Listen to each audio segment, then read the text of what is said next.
Well, let's jump right into sinkers and floaters. Maddie, I'm going to let you lead us off in sinker this week. Boys, I'm gonna get a little bit serious for a second, and I know it's not necessarily my normal approach here, but no, I think the election is my sinker this week, and obviously, it's been kind of a dumpster fire. I think we can all agree with that. But all honestly, all this has done is just kind of shown a light on so much just negativity, all the negative aspects in our society. It's just kind of like put it all on a spotlight. It's kind of become embarrassing in a lot of ways. Just the way people are acting amongst each other, the way people are talking to each other, the way people are, all of it.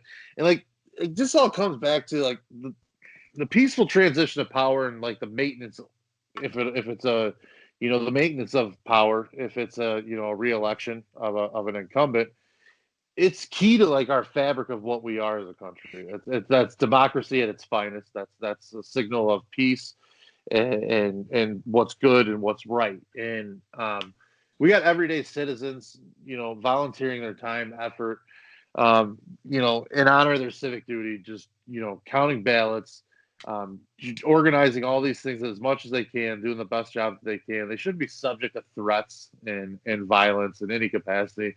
It's just like right, left, I don't care who you are anymore. Like it's like both sides are becoming just so intolerant, and it's just, can we just like move on and like just let's finish this. Let's head in the right direction for once. You know what I mean? Absolutely.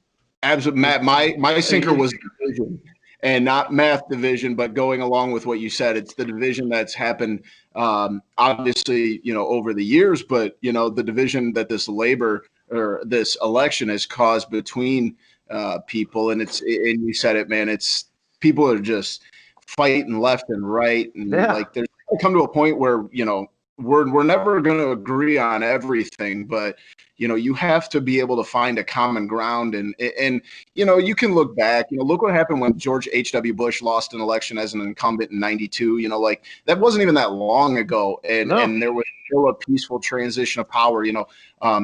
Senator McCain, when he lost his election in 2008, there's so many examples that we can look at as to how to handle situations like this. And I just, like you said, man, I want the peacefulness and the kind of the regularity of the world to return, because the division between us is sickening right now. This will not be a peaceful change of power.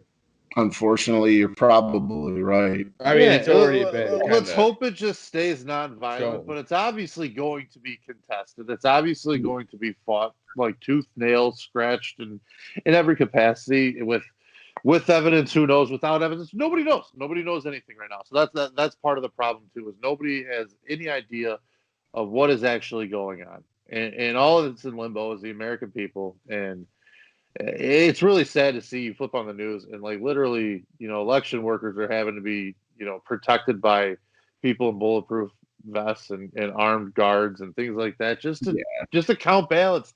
That's not the country we are, dude. That happens on other sides of the world. And, right. That's stuff that happens.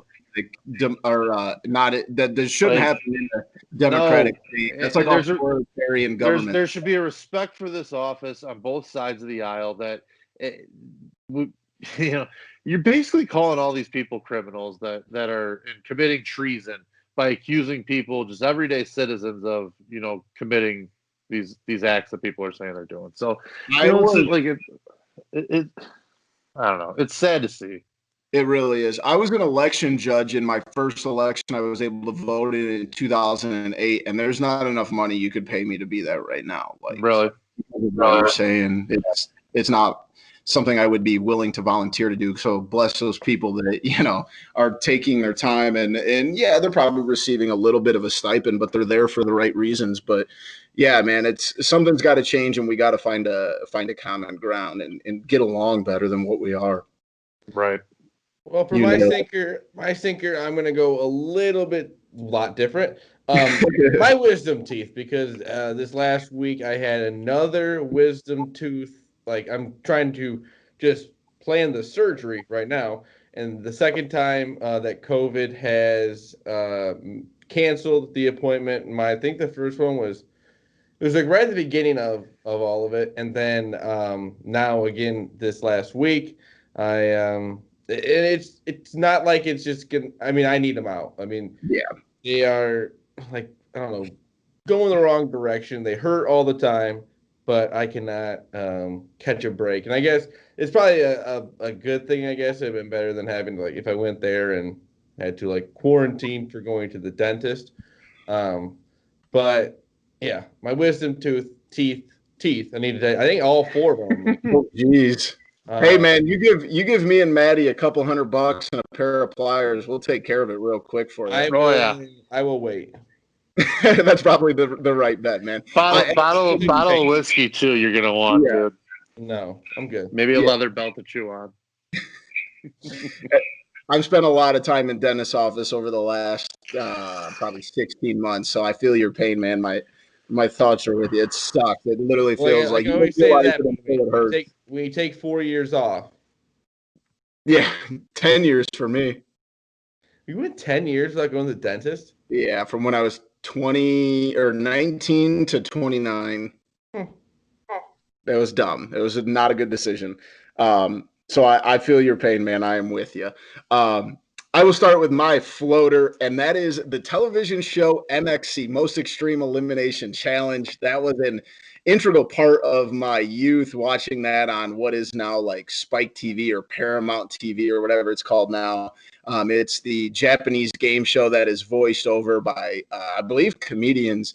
And it was one of the funniest television shows of my adolescence, and it is now on Amazon Prime Video. I remember a couple years. Insane.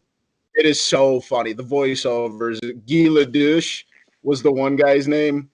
Kenny Blankenship, and I cannot remember the other guy's name. But we used to go on YouTube down rabbit holes a couple of years ago. But now it's on Amazon Video, so I will definitely be using that. You know, I wonder how that came about. Like, how did that show get on there? After all these years. We're just gonna buy a Japanese TV show and just voice over it. Like that was just so funny. So like I know the other night watching the election on Tuesday all day Wednesday. It got to Thursday, or no, it was Wednesday night, and I just needed like mindless television. So I turned on King of the Hill. Now that I have MXC, that'll be something I'll use to kind of get away from real life. Maddie just hit a bet, so I can tell you. You're frozen Boomy. We got and you look like your eyes. I get a picture of this one. Yeah, this is beautiful. Dang it! This one. Yeah, screenshot. Oh, he got. Oh no! I don't have the video. Oh, what a scammer! What a scammer! Well, you want to do your floater? Or do you want me to do mine? You do your floater because it'll go right into it. Well, mine. It's gonna be kind of a weird one tonight. I'm gonna move the camera a little bit. Mine's gonna be fiber internet. Because fiber internet's allowing me to do this in high definition without any flaw at all, unlike my satellite company, unlike my previous internet company. So I got 3 football games going on right now, all because of fiber internet and a frozen booming. So that is my floater of the night, fiber optic internet. Okay. That makes sense now. My floater is NBA teams that did not play in the bubble. I think it is the quickest turnaround in history. I saw Boomy's favorite person in the world, LeBron James, put that on his Instagram today. I think it's like 74 days between like the championship and maybe the first game or something like that. So like the Bulls are going to be ahead of the game here. They're well rested. Oh, new front office. Boys, we're ready to go.